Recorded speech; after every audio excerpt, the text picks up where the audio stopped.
Chez Pasteur, la priorité, ça n'est pas d'arriver le premier. Leur projet a été conçu dans ces bâtiments sous l'ombre tutélaire du héros de la vaccination. Frédéric Tangy et son équipe s'apprêtent à publier leurs premiers résultats.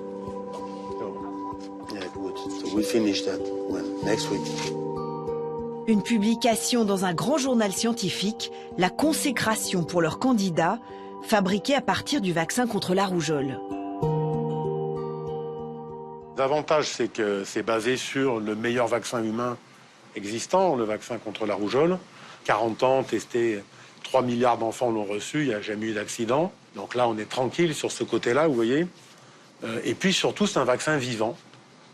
Donc un vaccin vivant, on sait qu'avec très peu d'injections, on est protégé pour toute la vie.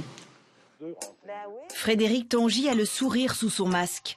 Son candidat a séduit l'un des plus gros fabricants de vaccins américains, le laboratoire Merck, qui en assure le développement. Mais il ne verra pas le jour avant 1 an, donc bien après les premiers vaccins promis pour la fin de l'année. On est en retard, absolument. Ce qui ne veut pas forcément dire grand-chose, vous savez, vous connaissez la fable de La Fontaine. Donc on peut être en retard et arriver les premiers quand même. Notre technologie n'est pas plus lente que les autres technologies, mais on prend des précautions, en particulier de tester le candidat dans des modèles animaux précliniques bien en amont des essais cliniques. Alors que souvent les autres ont démarré la clinique en même temps que les essais animaux, ce qui est quand même un petit peu moyen sur le plan éthique.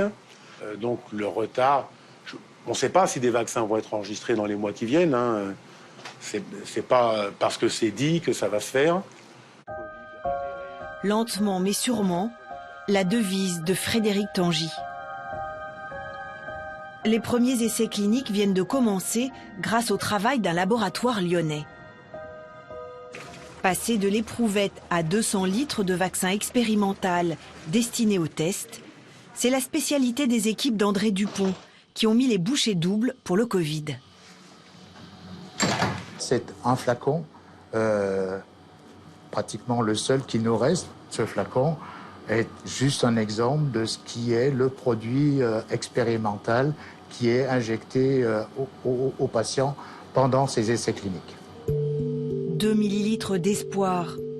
L'espoir de dompter la pandémie. André Dupont, le pharmacien en chef, a bossé jour et nuit sur ces 6000 pages de documentation qui attestent de la sécurité et de la pureté de ce sérum expérimental.